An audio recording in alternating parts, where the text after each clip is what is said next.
Salut, bienvenue pour cette troisième vidéo sur la CNC.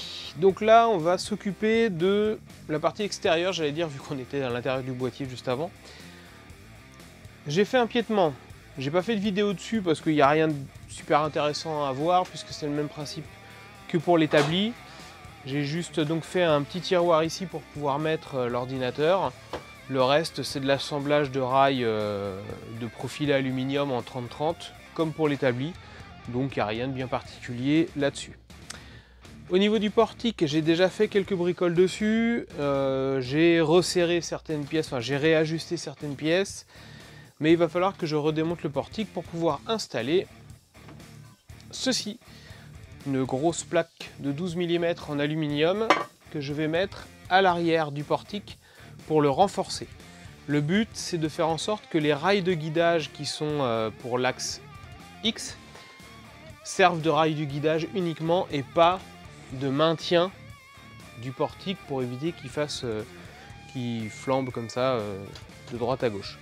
Et donc là, on va fixer la plaque en aluminium sur l'arrière du portique. Donc il va falloir que je décape également le fond ici, enfin la tranche ici pour que l'appui soit vraiment le mieux possible entre la plaque en aluminium et ça. Percé, taraudé, enfin bon, quelque chose de relativement classique. Et donc là, il va falloir démonter le portique.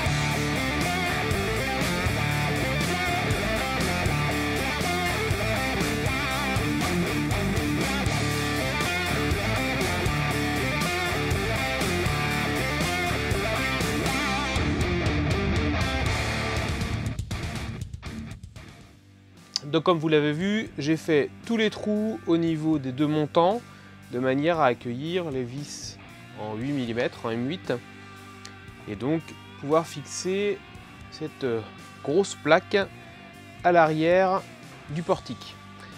J'ai juste serré à peine les vis ici de manière à ce que ça soit vraiment la plaque qui fasse l'équerrage, enfin la mise à plat du portique.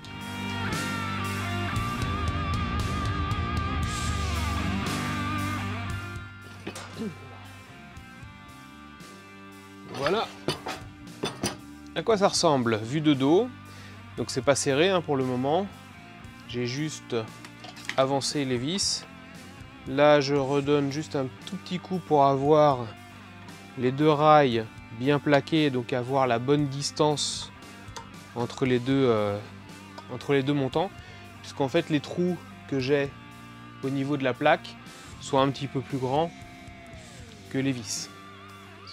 J'ai dû faire 9 mm pour une vis en M8. Donc maintenant on va pouvoir serrer tout ça.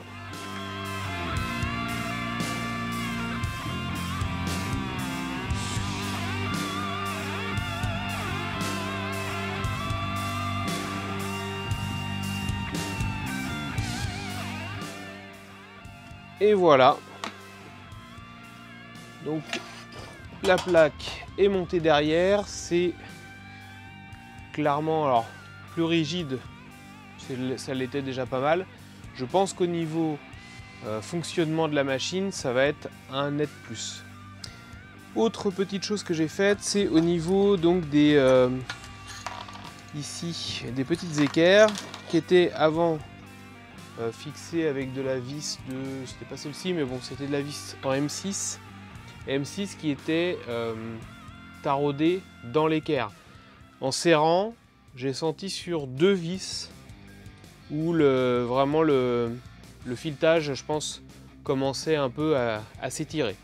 Donc là, j'ai juste taraudé en M8 de manière à avoir les vis qui sont bloquées dedans, ce qui me permet de les placer ici.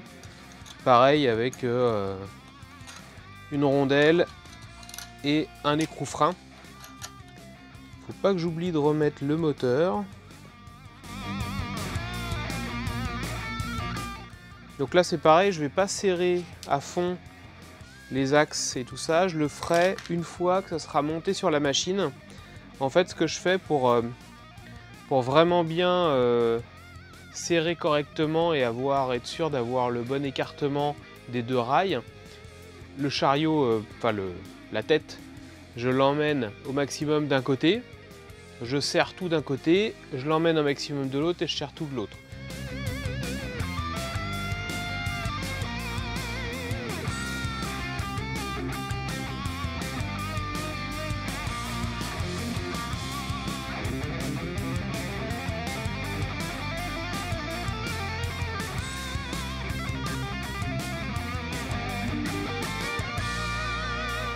Bon, bah là je pense qu'en termes de rigidité, le gain est considérable.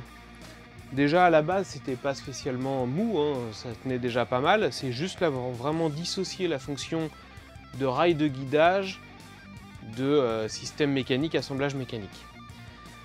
Je vais vous faire un petit tour d'horizon de tout ça. Donc là on a la grosse plaque à l'arrière qui est complètement boulonnée dessus. Là, on a les petits écrous, enfin les petits écrous, ça reste quand même du M8, avec en dessous les 3 vis là, donc les rails, enfin les guidages. On est sur de l'équerre d'aluminium, elle est c'est de la 5 mm, je crois que je l'ai déjà dit. Et donc de ce côté-là, pareil, avec du coup tout boulonné.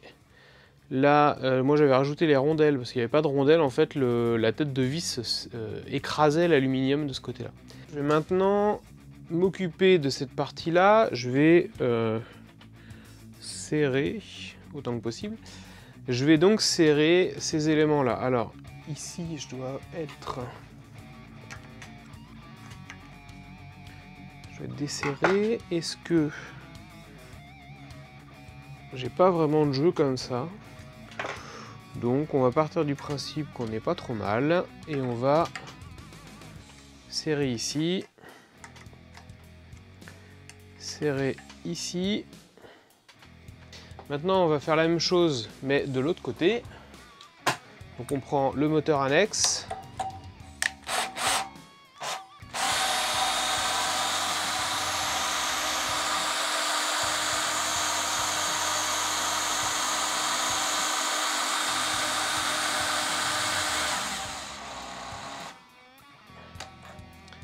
Voilà, là comme ça on a ici la bonne position qui va bien, donc pareil, on serre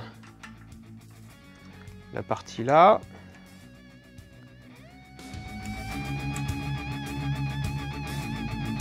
et voilà, on remet la petite molette,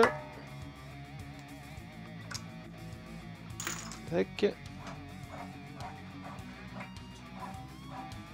Et voilà, le portique est remonté.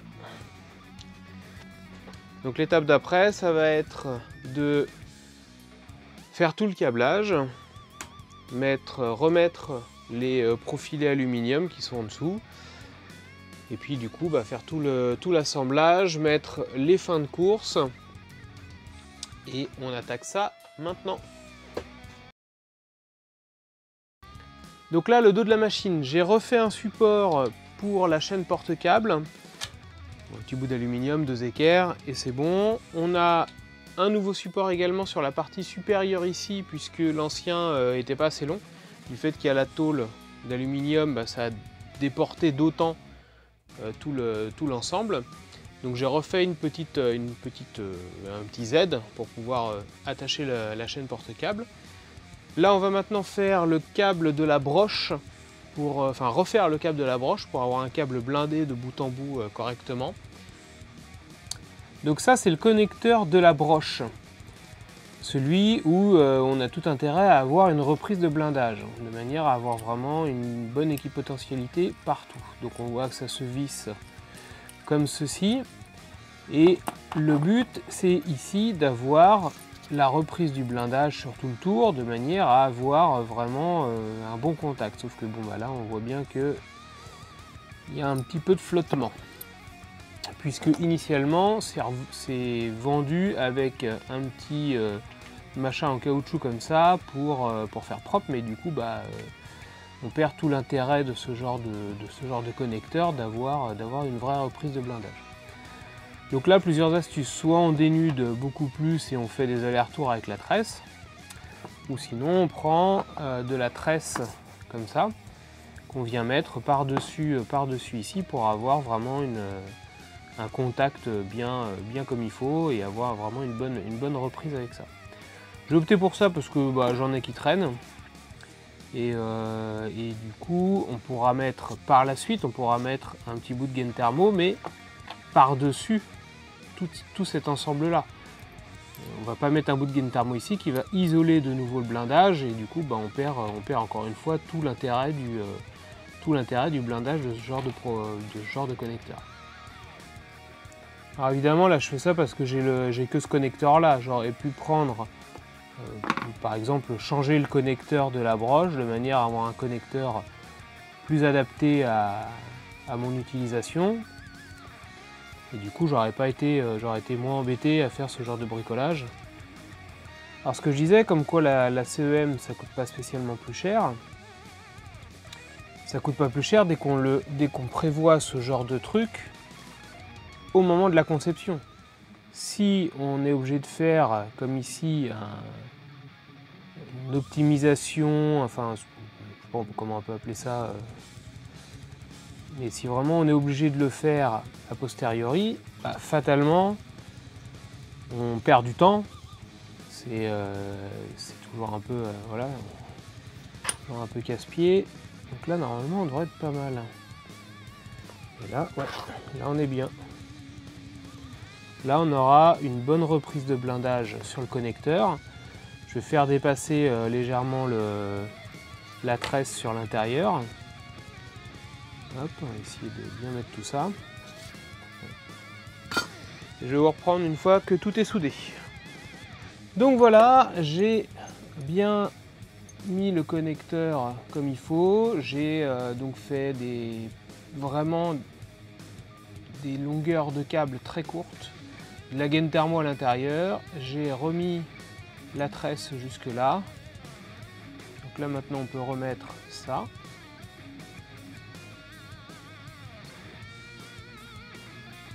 Donc là on a une vraie bonne reprise de blindage sur tout l'extérieur, sur 360 degrés, hein, sur vraiment tout le pourtour de la tresse de blindage. Hop, voilà. On voit même, je ne sais pas si ça se verra à la caméra, mais on voit même le blindage à l'intérieur dans le petit espace qu'il y a là. Parce qu'une fente comme ça peut aussi être une source d'affaiblissement, on va dire, de l'efficacité du blindage. Il y a une toute petite vis à mettre ici. Donc moi je vais mettre un petit bout de gaine thermo. Et voilà pour ce connecteur. Le connecteur de la broche. Qui là pour le coup a un vrai blindage complet de bout en bout. Alors de l'autre côté ça sera un connecteur comme ça. Donc ça sera un petit peu plus simple, même si ici on sera peut-être un peu embêté sur le diamètre. Mais on aura aussi une reprise, pareil, une reprise du blindage à 360. Donc là on aura vraiment la broche le câble de la broche qui sera vraiment protégé et surtout comme c'est lui qui est blindé et c'est lui qui va plutôt être du genre à émettre des cochonneries tout autour, lui sera bien blindé et aura donc évitera de contaminer ses petits camarades autour. Donc là j'ai fait des petits supports. Ici là j'ai fait des petits supports imprimés 3D pour les contacts de fin de course. Donc les fins de course ça va être des petits micro switch comme ça. Ça s'insère dedans, donc ici comme ça. Tac. Et là cela ça se met pareil, c'est le même principe. J'utilise les petits trous qui sont disponibles sur les micro switch. Et du coup, j'en ai ici 2 pour faire l'axe X. Ici, j'en ai un là, un en bas pour faire le Z. Et j'en ai 2 en bas pour faire le Y. Et donc, en fait, les 2 contacts vont être montés en parallèle. Ce qui fait que dès qu'il y en a un qui s'active, c'est qu'on est arrivé en bout de course d'un côté ou de l'autre. Donc voilà, j'ai installé tous les câbles, les tuyaux également pour le refroidissement de la broche. J'ai pas filmé tout ça parce que c'est long et pas spécialement intéressant. C'est bien passé, ça s'est bien goupillé, j'ai pas eu de surprise. Le truc, je pensais que la chaîne porte-câble d'origine serait un petit peu juste en taille, mais finalement tout passe dedans, donc c'est plutôt cool. J'ai pas eu à mettre la grosse porte-chaîne, il aurait fallu que je refasse une équerre ici, ça aurait été un petit peu pénible. Je vais vous faire un gros plan de ce qui s'est passé. Donc, on a les contacts de fin de course. Alors, il y a ceux-là déjà. Donc, celui-là, le haut et le bas ici, qui remontent le long d'un petit guide que j'ai fait avec juste un rond d'aluminium que j'ai coincé, que j'ai fixé dans les rails d'alu, les plaques d'alu ici. Donc le câble de la broche bien blindé. Là on a les connecteurs qui permettent de désaccoupler si on veut les contacts de fin de course. Donc on a le violet là, c'est le Z. Celui-là gris, c'est le X. Donc on a les 2 contacts de fin de course ici. Je sais pas si on les voit bien. Ensuite, bon bah du coup le stepper. On part dans le câble, dans la chaîne porte-câble. On arrive ici, le stepper ici, là pareil, on récupère les fins de course de l'axe Y qui sont là. Là et l'autre là-bas. Qui remonte ici en évitant quand il y aura la table. En évitant la table, un petit collier pour tenir. Hop, et on descend. On va ensuite récupérer également le stepper là. Et on descend en dessous pour aller ensuite au niveau du contrôleur.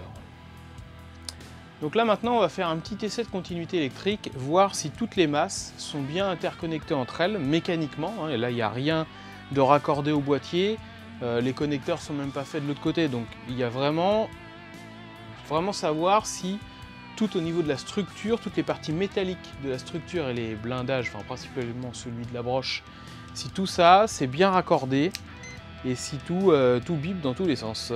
Donc on va se prendre la plaque, voilà, ça on est bon là-dessus évidemment. Le blindage on est bon également. Les rails, tac. Donc tout est vraiment lié. Le stepper ici, ouais, pareil. Donc toutes les parties métalliques sont interconnectées. Ce qui est plutôt bien, ce qui est plutôt recherché dans ce genre de montage. Donc là maintenant, on va ajuster les longueurs des câbles, mettre les connecteurs pour pouvoir tout raccorder sur le boîtier de commande. Et on va voir que là aussi, il y a quelques subtilités, quelques pratiques qui sont faites depuis bien des années qui peuvent poser problème d'un point de vue CEM. Allez, on passe en dessous. Il y a une petite chose qui est faite traditionnellement, quand on range les câbles derrière un boîtier, qu'on a soit pas envie, soit pas la possibilité de couper les câbles pour les mettre à la bonne longueur, c'est de faire des jolies petites boucles comme ceci, avec un petit lien, et du coup c'est bien rangé derrière. Alors ça, en électricité, c'est une bobine. Il y a des antennes qui sont faites comme ça. On capte le champ magnétique terrestre avec ce genre de truc. Ça, c'est une antenne à parasite. Soit en émission, soit en réception, soit les deux. Quand on fait ça, alors là, il y a 3 tours, hein, mais quand on fait ça, c'est suffisant pour commencer à se rapprocher de la frontière. Vous vous souvenez, le petit graphique, ça marche pas. on se rapproche de la frontière. En faisant ça, on dégrade l'immunité du système dans son environnement électromagnétique. Il y a ça. Si en plus de ça, on prend un autre câble à côté, on met un copain, on les met tous ensemble, alors là, c'est bon, là on a vraiment un truc où on s'approche considérablement de la frontière. Généralement, ça fonctionne, puisqu'on n'a pas énormément de spires, mais donc généralement ça fonctionne et on est proche de la frontière, et quand on commence à avoir des problèmes, on se pose la question de savoir pourquoi ça déconne. Donc la meilleure solution, c'est d'avoir le câble à la bonne longueur, en laissant un petit peu de mou, ou si on n'a vraiment pas la possibilité de couper le câble, le mieux c'est encore de faire des taurons comme ça, des allers-retours du coup maintenus ici et là. Et là on limite considérablement la surface de la boucle, puisque ça c'est une boucle d'un point de vue surface. On a une surface ici, ça fait une boucle, ce qu'on appelle une boucle de masse. Dans certains cas, alors là c'est pas nécessairement une boucle de masse parce qu'il n'y a pas de masse, mais c'est la surface entre deux conducteurs actifs. Donc là, la surface entre deux conducteurs actifs, elle est relativement grande. Et d'autant plus si on commence à faire des boucles un peu grandes, on augmente encore la surface. Donc c'est vraiment un point qui permet d'augmenter l'immunité du système en faisant pas grand chose. On le voit encore, ça coûte rien de mettre les câbles comme ça plutôt que de les mettre en tauron. Ça va coûter peut-être un lien de plus, mais sinon d'un point de vue financier sur une installation complète, ça coûte rien et on garantit que derrière le système sera immunisé. Donc pourquoi s'en priver? Le deuxième point, au niveau de ces machines-là, la carte que j'ai, le carte contrôleur, c'est un port parallèle, mais le PC n'ayant pas de port parallèle, il y a un adaptateur parallèle USB. On m'a dit, et je l'ai lu régulièrement, que les ports USB, enfin l'utilisation des CNC en USB était problématique. Ils avaient régulièrement des problèmes. Alors, je vais expérimenter le truc par moi-même, j'imagine que c'est vrai, parce que si tout le monde en parle, c'est qu'à un moment donné, il y a un fond de vérité quand même. Mais est-ce que la problématique est réellement causée par le port USB ou par l'adaptateur, ou est-ce que la problématique elle est ailleurs?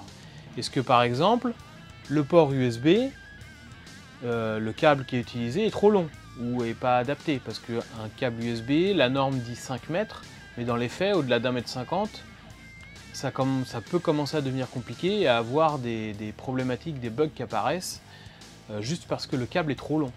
Est-ce que typiquement il n'y a pas le câble USB qui passe à côté du câble de la broche et du variateur, et que le câble n'est pas blindé?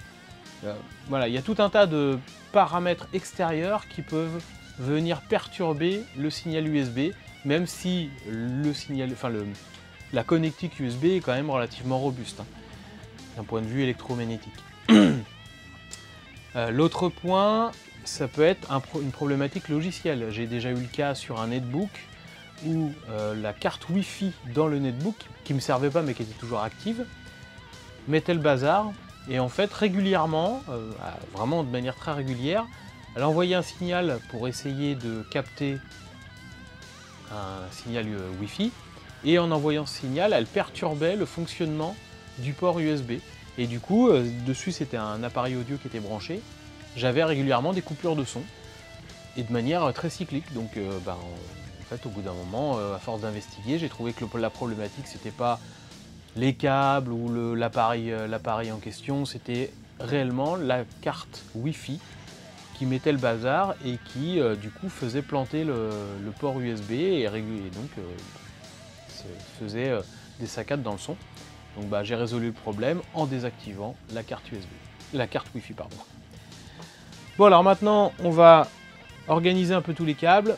Je vais installer des petits supports pour mettre des colliers à l'intérieur pour cacher un peu tous les câbles et que ce soit le plus propre possible.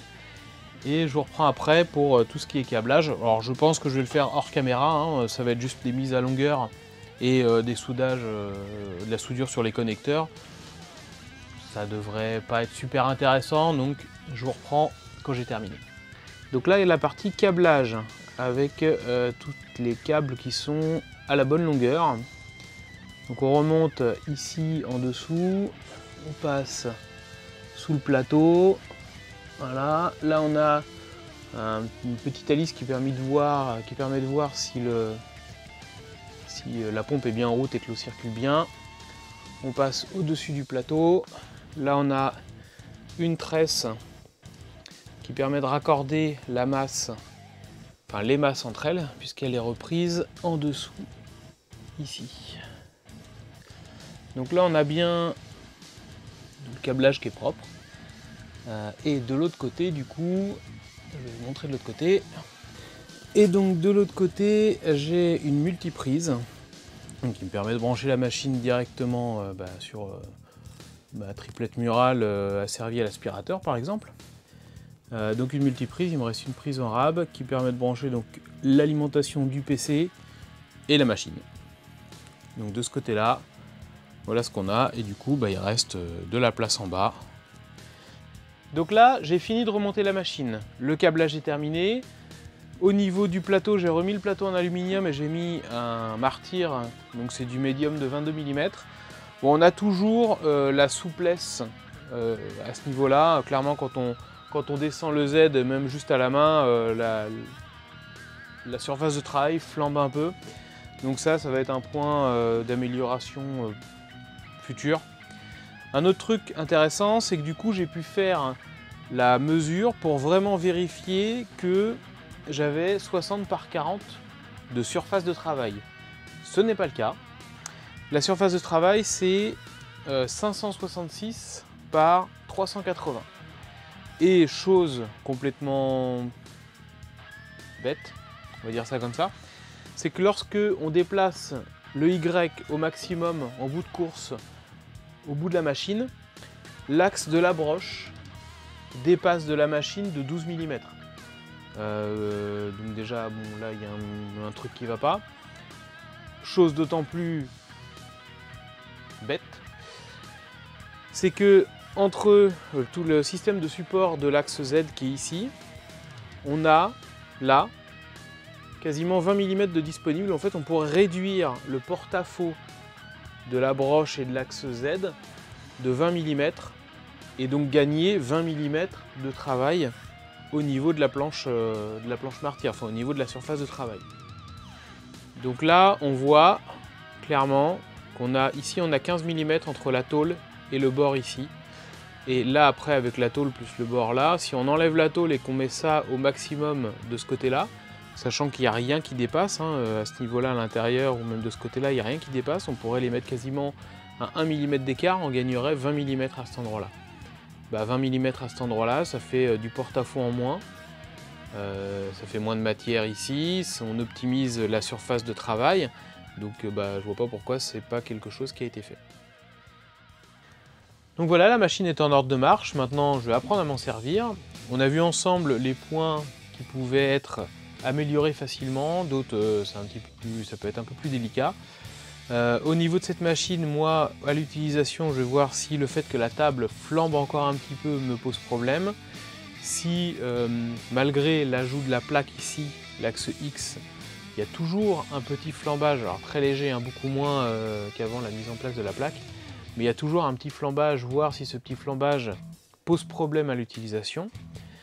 Et du coup, voir cette histoire de porte-à-faux ici, là, du coup, on peut gagner quasiment 20 mm, et du coup, gagner 20 mm sur la surface de travail. Donc, voir si ça peut avoir un intérêt à être modifié. Alors, il y a deux options, soit refaire les deux plaques haute et basse ici, mais c'est-à-dire qu'il faut que je les démonte pour reprendre toutes les cotes. Donc il y a ça, on peut refaire les deux plaques, et sinon c'est refaire tout l'ensemble en mettant du prismatique à l'arrière. Refaire tout le bloc complet, alors pourquoi pas, ça peut être un truc intéressant à faire, mais ça sera peut-être dans un futur, suivant moi au niveau de l'utilisation que j'en ai, voir si ça pose problème ou pas.